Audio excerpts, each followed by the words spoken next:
As a counsellor आपको happy रखना है दोनों जनरेशन को। दिक्कतें भी आती हैं कई बार बच्चे की, जैसे बच्चे मिले उन्होंने वे instantly they fall in love कि वो ब्यूटी से अट्रैक्ट हुए या किसी और चीज़ पे अट्रैक्ट हुए। पहला message okay, boy should do that. Social media का कितना इन्फ्लुएंस है इस पूरे प्रोसेस के अंदर? कुछ चेंज आया है उसकी वजह से? जो उनका अपना फाइनेंशियल और सोशल स्टेटस है वो उससे मिलते जुलते शादी करना चाहते हैं। क्या मानना है कि क्या लोगों को एस्ट्रोलॉजी में जाना चाहिए? बहुत सारे गुण मिले और marriages didn't last for a month. एक बड़ा डिबेटेबल टॉपिक है बजट का, डाउरी का। आजकल ये कितना रैम्पेंट है और कितना चल रहा है सोसाइटी के अंदर? उन्होंने कहा था कि एटलीस्ट घर में 2 से 3 मर्सिडीज होनी चाहिए। अच्छा, कभी ऐसा हुआ है नीता जी कोई आया हो कि आप मुझे 7 सीरीज दिला दो और नीता जी मैं आपको पर्सनली कुछ दे दूंगा? नमस्कार, मेरा नाम सोमनाथ है। Welcome back to a new episode of Psychoran talks.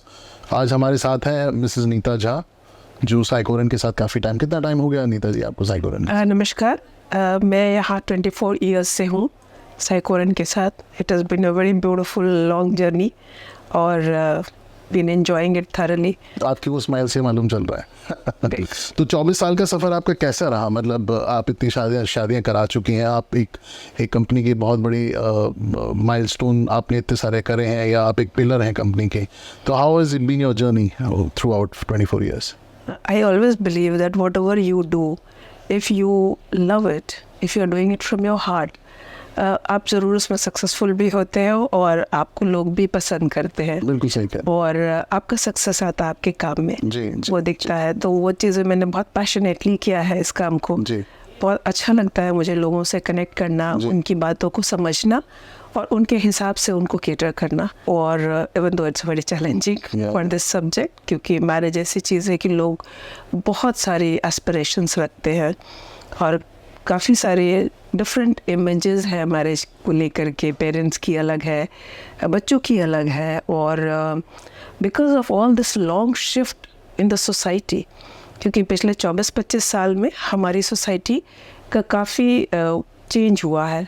मतलब सोसाइटी इवॉल्व हुई है पिछले 24-25 सालों में, या ये इवॉल्व जो हुई है पिछले 10 सालों में हुई है? नहीं, 24 साल से ही चल रहा है। अच्छा। लेकिन जो पिछले 10 साल में है वो चेंजेस बहुत ड्रास्टिक रहा है। अच्छा, हाँ, क्वाइट इम्पैक्टफुल। वेरी। ओके।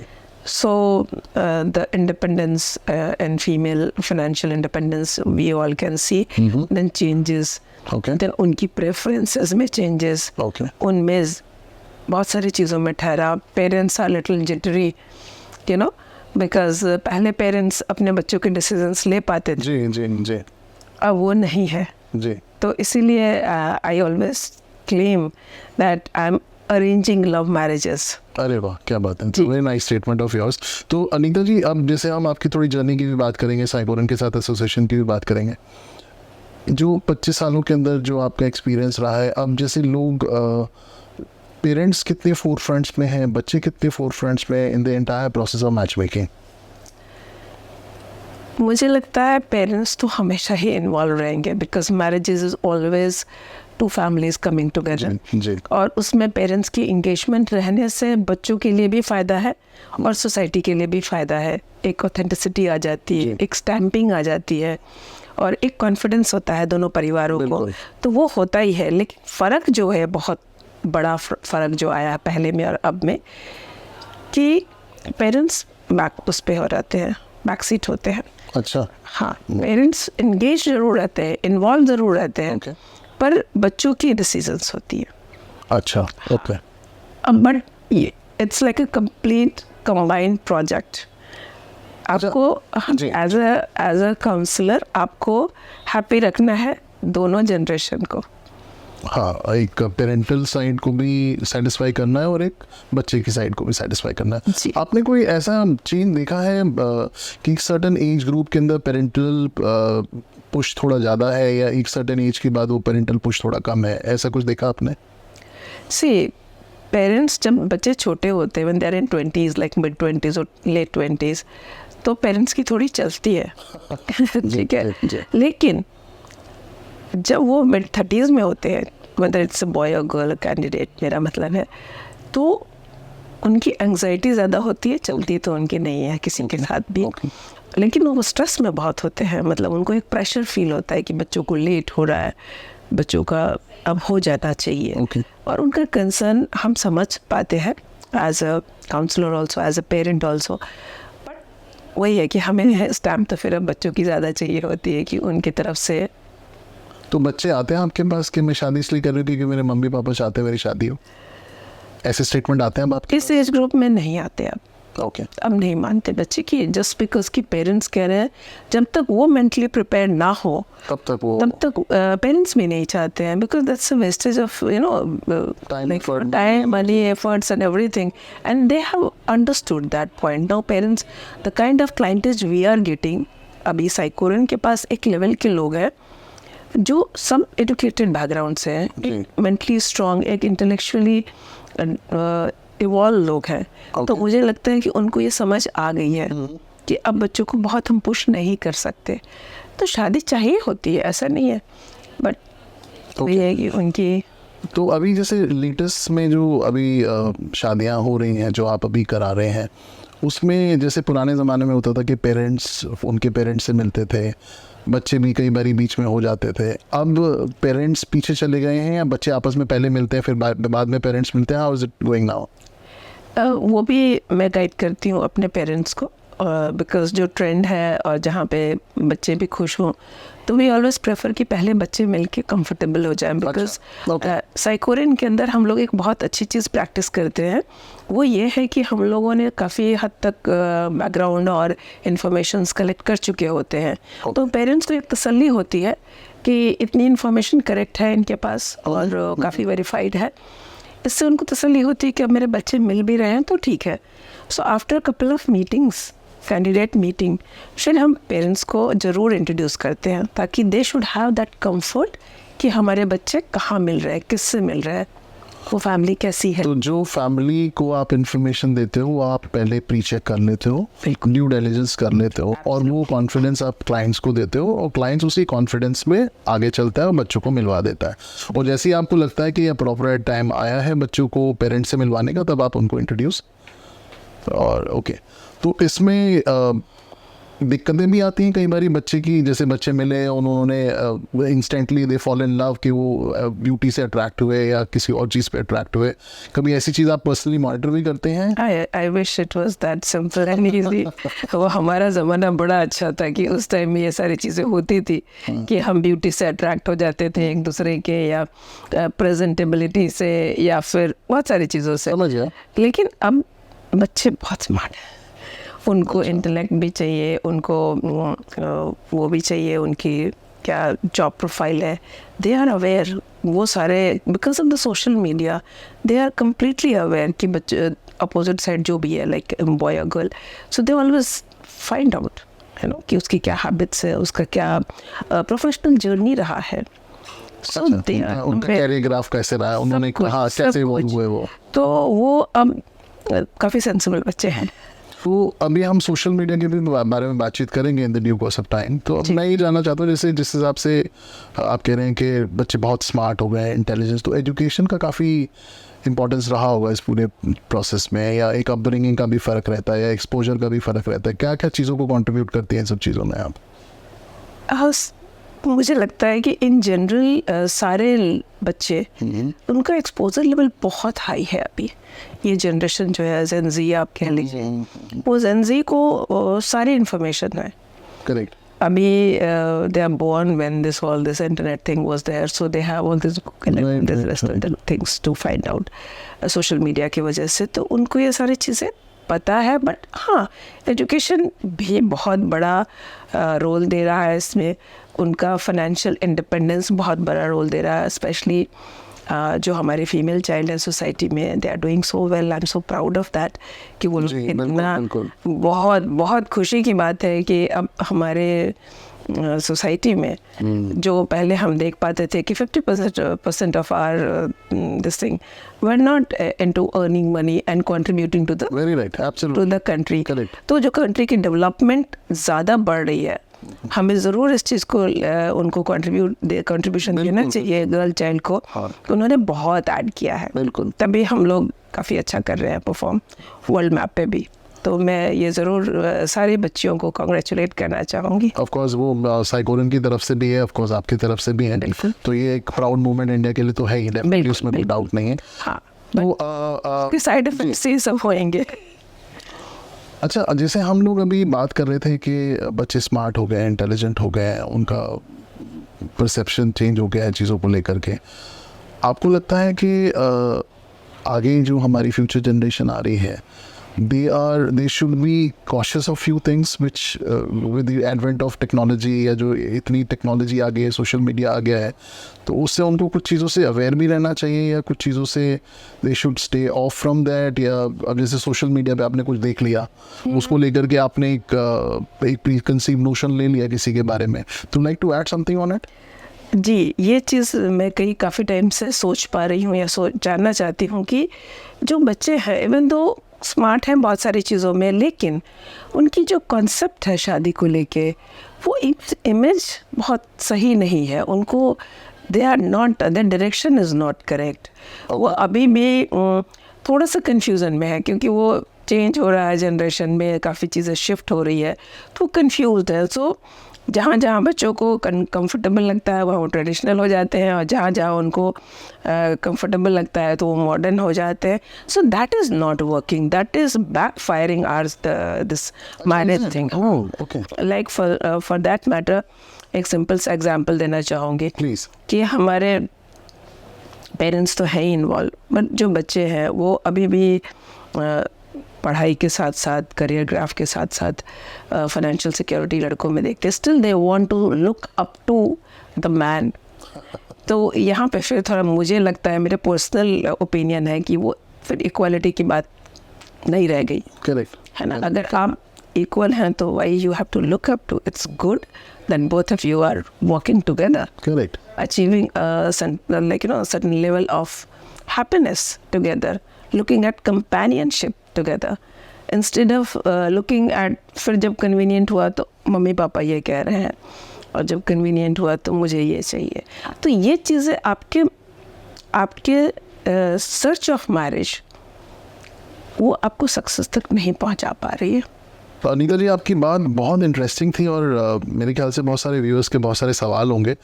तो आपने जिस कॉन्टेक्स्ट में ये चीज़ बताई, कोई आप लाइव एग्जांपल देना चाहेंगे इस पूरे सिनेरियो को और सिंपल करने के लिए? बिल्कुल। कई सिचुएशंस ऐसे हैं जहाँ पे both the children are in the US, दोनों ही वहाँ काम कर रहे हैं, दोनों ही हाईली क्वालिफाइड हैं, बिग 4 में काम कर रहे हैं, ऑलमोस्ट इक्वल सैलरी बेस पे हैं। अच्छा, which is on a very higher side, I would like to say that. Interesting. जब हम लोग प्रोफाइल अप्रूव्ड हो जाता है from boy, from girl, from parents and everybody, then it the stage comes where हमें बच्चों के नंबर एक्सचेंज करने होते हैं so that they can communicate directly. We are putting so much of effort, यहाँ तक कि हम ये भी चेक करते हैं कि the boy has texted or the girl has replied and all this thing, ये सारी चीज़ें हम फॉलो अप करते हैं। Okay. A challenge comes where the girls expect हमारी female child कि the boy should put the first, अच्छा, पहला message okay, boy should do that, why should we do? okay, तो मेरा कहना है कि जब हम एक जगह पे हम दोनों बहुत मतलब मेल फीमेल सोसाइटी के दोनों उस लेवल पे हैं, जब हमारी पढ़ाई इक्वल है, जब हमें इक्वलिटी चाहिए भी, वी ऑल फीमेल, और हम वैसा अर्न भी कर रहे हैं, तो फिर ये कंस्टेंट क्यों? अच्छा, तो ये कंफ्यूजन है हमारे सोसाइटी में इस लेवल पे, एंड आई वोंट से किसी की गलती है, it's like that shift in the society. जब हम अभी भी थोड़े से बच्चे लेवल, मतलब वो जनरेशन शादी वाले लेवल के बच्चे अभी कंफ्यूज है, तो जब उनको कभी कभी लगता है कि नहीं, the boy should take that first step, okay, और उनको ज़्यादा रिस्पॉन्सिबिलिटी लेनी चाहिए, उनको ज़्यादा वो सब, तो फिर वहाँ पे वो मॉडर्न और ट्रेडिशनल वाला ना कंफ्यूजन क्रिएट होता है, while both the candidates are in the US और एनी अदर कंट्री। तो आपका जो एक्सपोजर उस लेवल पे है, तो मेरा मानना है कि ये सारी छोटी चीज़ों से हमें आगे बढ़ना चाहिए। जब ओके तो ऐसी कंडीशंस में आप क्लाइंट्स को कैसे गाइड करते हो? How you handle the entire matter? a lot of counseling is required. So फिर मैं बहुत प्यार से बच्चों को याद दिलाती हूँ कि आप वो वाले जनरेशन हो जहाँ आप इतने इंडिपेंडेंट हो fiercely and you are equal to everything. So why wait till the guy और द गर्ल? आपको टाइम मिल रहा, आप एक मैसेज ड्रॉप कर दो और उनको मिल रहा है वो कर दें, और make it easy for each other. ये सारी चीज़ें ना कोई मायने नहीं रखती अभी. हमें ज़्यादा फोकस होना चाहिए गोल पे. Correct. अगर एक प्रोफाइल जो आपको बहुत कंपैटिबल लग रहा है, जो आपको बाकी चीज़ें सब ठीक लग रही है पेपर पे, तो at least put that effort, like because we are putting lot of effort to bring to this level. Very right. तो आप वो छोटा सा जो है, एक छोटा सा कदम मैं एक्सपेक्ट करती हूँ कि मेरे जो भी है कैंडिडेट वो ज़रूर आगे बढ़े, इंस्टेड ऑफ ये सारे पुरानी चीज़ों को ना. तो ये जो शैकल ब्रेक करने में आपको कितने सक्सेसफुल हो जाते हो?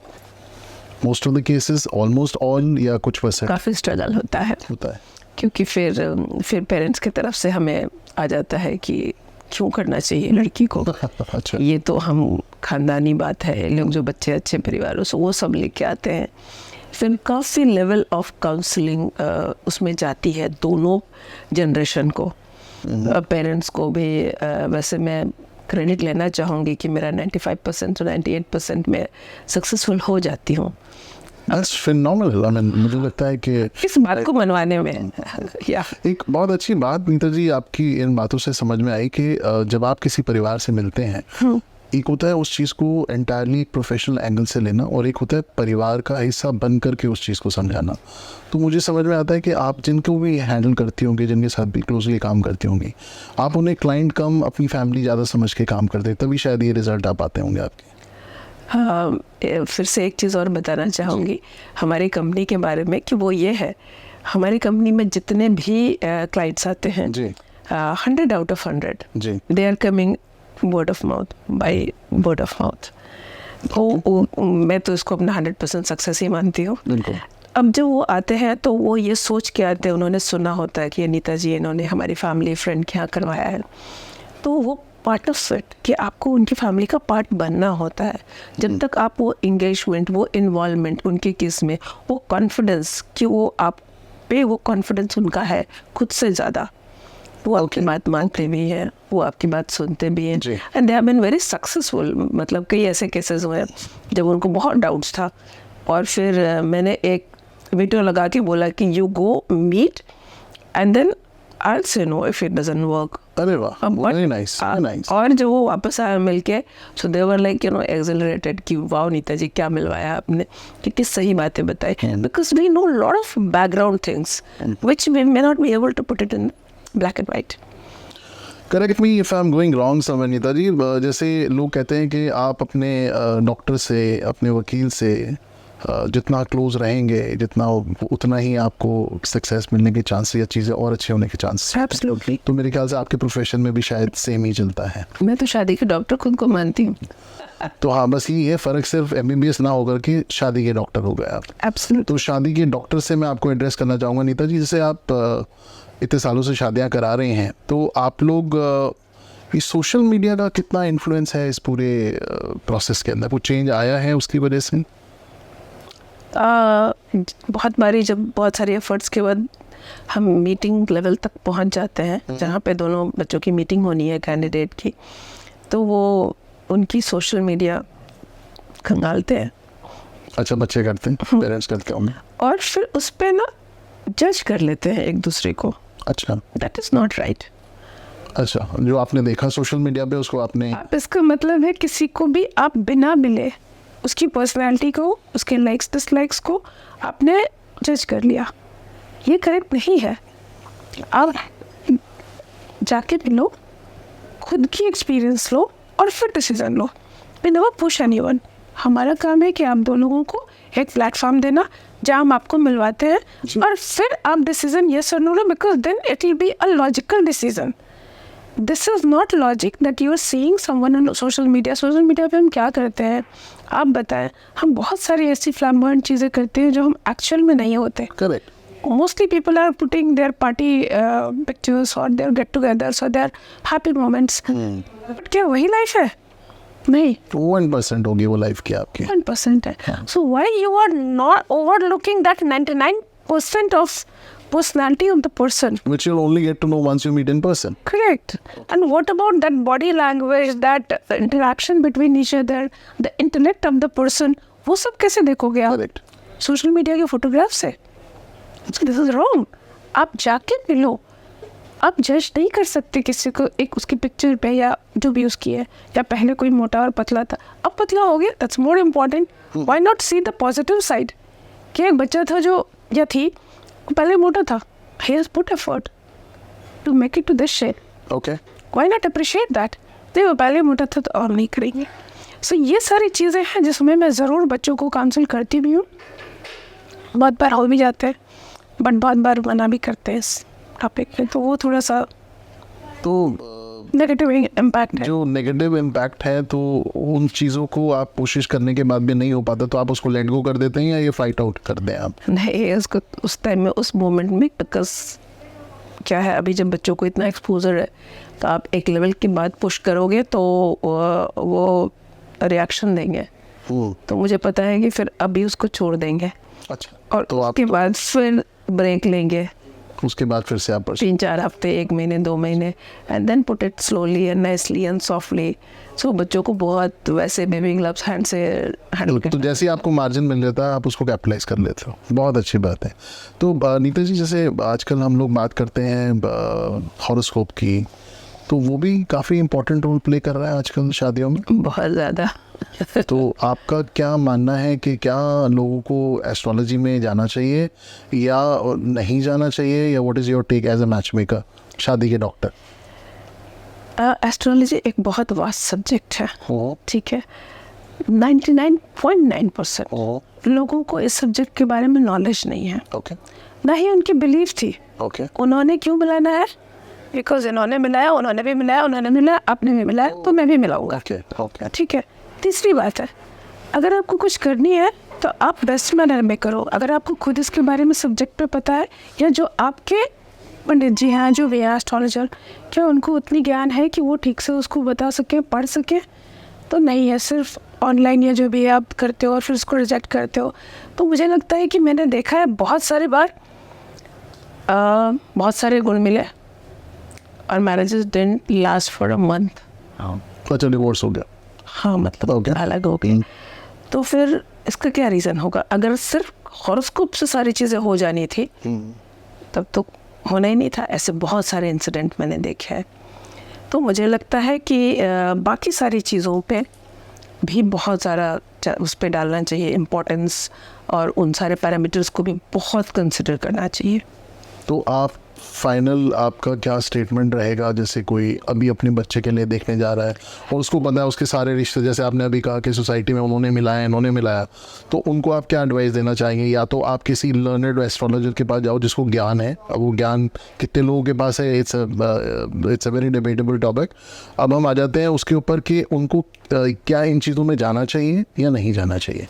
ये इनका बहुत इमोशनल बिलीफ है. ये बिलीफ सिस्टम पे हम कभी भी बहुत स्ट्रांगली एक लेवल पे अटैक नहीं कर सकते हैं आप. ओके.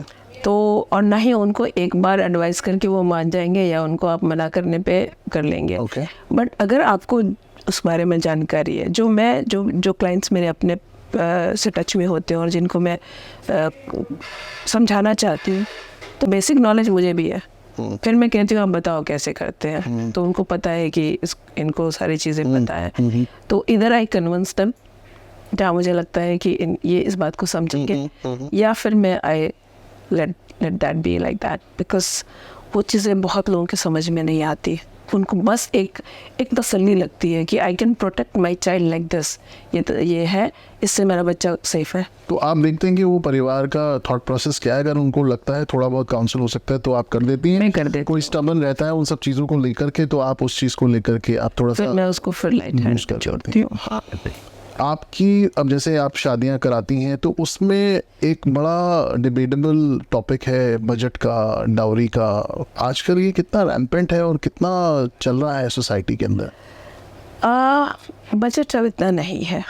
बी वेरी फ्रेंच, मुझे लगता है कि लोगों को इन सब चीज़ों के बारे में आइडिया हो गया है, तो वो बजट नहीं कह के वो अच्छी शादी में बिलीव करते हैं ना. व्हाट इज़ अच्छी शादी? तो अच्छी तो सभी की शादी होती है, शादी अपने आप में बहुत अच्छी है सब्जेक्ट, लेकिन जो उनका अपना फाइनेंशियल और सोशल स्टेटस है वो उससे मिलते जुलते शादी करना चाहते हैं. और इसी वजह से हमारे पास उनको देने के लिए कंप्लीट इन्फॉर्मेशन होती है, सोशली भी किस लेवल पे है, then it is their call.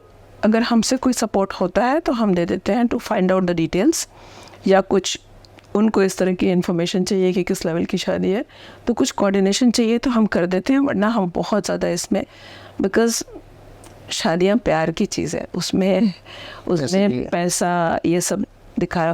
But लोगों को अवेयरनेस है. कोविड के बाद I am very happy with this thing. Covid के बाद लोगों को काफ़ी अवेयरनेस हुई है और उन्होंने ये रियलाइज़ किया है डेस्टिनेशन वेडिंग्स होती है जिसमें 50-50 लोग स्पेंड करते हैं, कंट्रीब्यूट करते हैं, तो वो चीज़ें काफ़ी अच्छी हुई है. I have notice that covid के बाद चीज़ें काफ़ी बदली है, and which is good for our society. कभी ऐसा भी हुआ है ऑन द डार्कर नोट के रिश्ते टूटे हुए हैं कि हमारी एक्सपेक्टेशन ये है और उनकी ये थी, उसकी वजह से होता है? Unfortunately yes.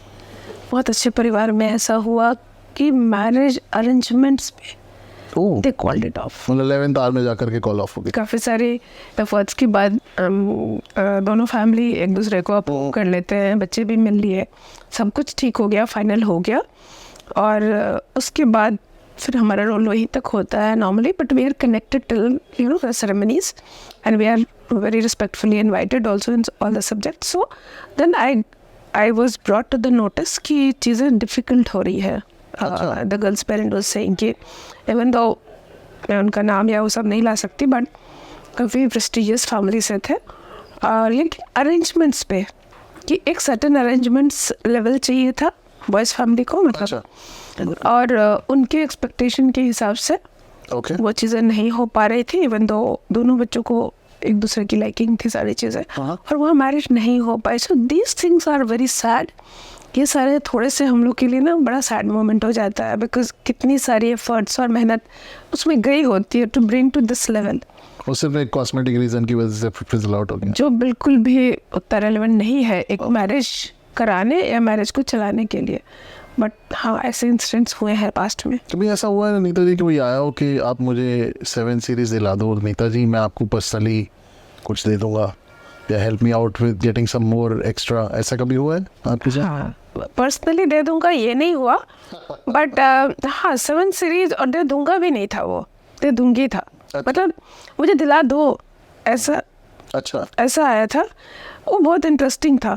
अच्छा, क्योंकि जो बच्ची थी वो सिर्फ एक मर्सिडीज के लिए नहीं रिक्वायरमेंट बता रही थी. अच्छा, तो उन्होंने कहा था कि एटलीस्ट घर में 2 से 3 मर्सिडीज होनी चाहिए. अच्छा. And I was like a bit confused कि ऐसा क्यों, बेटे आपको घर में 2-3 क्यों चाहिए, एक भी तो अच्छा ही हुआ. तो शी सेड कि नहीं, अगर घर के कोई बड़े एक लेगा तो मेरे लिए अवेलेबल नहीं होगा. अच्छा, यू नो, सो एटलीस्ट मेरे लिए भी एक फ्री रहना चाहिए. तो मैं वही आपसे मेंशन करना चाह रही थी कि बच्चों में ये मैरिज की जो कॉन्सेप्ट है उसकी बहुत गलत इमेज है. वो चीज़ों को ज़रूर अंडरस्टैंडिंग होनी चाहिए कि मैरिज क्या है, क्यों आप शादी करना चाहते हो, क्या कंपेनियनशिप चाहिए इसके पीछे, या बिजनेस है. तो ये सारी चीज़ों की ना क्लैरिटी नहीं है हमारे बच्चों में. उनकी गलती भी नहीं है, क्योंकि हमारी सोसाइटी में ही चेंजेस आ रहे हैं. सही बात. हम एक ऐसे मोमेंट में हैं जहाँ पे ट्रांजिशन फॉर्म में है. एक बहुत सालों से जो एक चल रही थी और एकदम से डिफरेंट लेवल पे आ गया. So it's a huge transition. Everybody is confused. The male child is confuse कि उनको क्या एक्सपेक्ट करना है अपने पार्टनर से. The female child is confuse कि उनको क्या, उन्होंने अपने पेरेंट्स को ये करते हुए देखा, अपनी फ्रेंड को ये करते हुए देखा. समाज और सोसाइटी अभी इस लेवल में है. It'll take few years. I'm sure it'll go off. तो नीता जी, एक पर्सनल सवाल ये है कि कौन सा एज ग्रुप ऐसा होता है जहाँ पे जल्दी शादी हो जाती है, और कौन सा ऐसा एज ग्रुप है जहाँ पे थोड़ा लेट रहता है? Below 26 is easy. Easy. Okay. Much easier.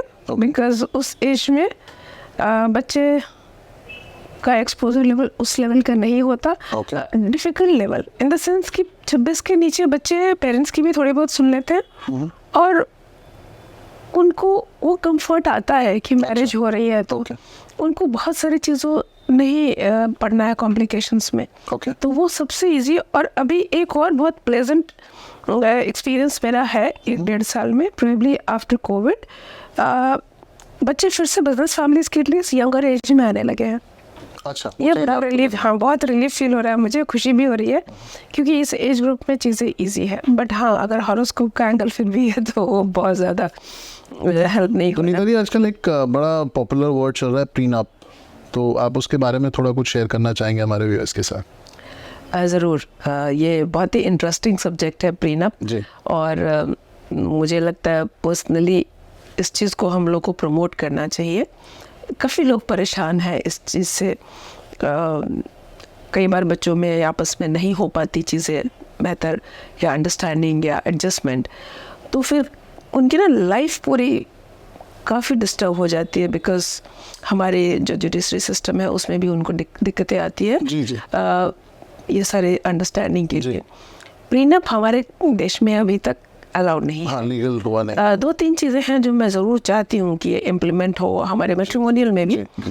एक तो प्रीनप है जो होना चाहिए सभी के लिए, बस सिर्फ हम गर्ल चाइल्ड को नहीं देखेंगे, शादी हम दोनों बच्चों की कराते हैं, तो दोनों का कंफर्ट और दोनों की लाइफ इजी होनी चाहिए, एक वो है। और दूसरा है, हाँ मैं ज़रूर चाहती हूँ कि एक दिन ऐसा होए जब हम ब्लाइंड्स दैट वे बहुत इवॉल्व है इस चीज़ों को लेके, अपफ्रंट है और वो इस चीज़ों को हमें काफ़ी कोऑपरेट करते हैं वैसे, but to certain level. But जो प्रीनप है वो इसलिए भी नहीं लोग अपकमिंग है बिकॉज हमारी गवर्नमेंट भी इस चीज़ को अभी तक क्लियरेंस नहीं दिया है, तो हमारे कंट्री में भी प्रीनप अलाउड नहीं है, जबकि बहुत सारे बच्चे ऐसा चाहते हैं कि ये होए।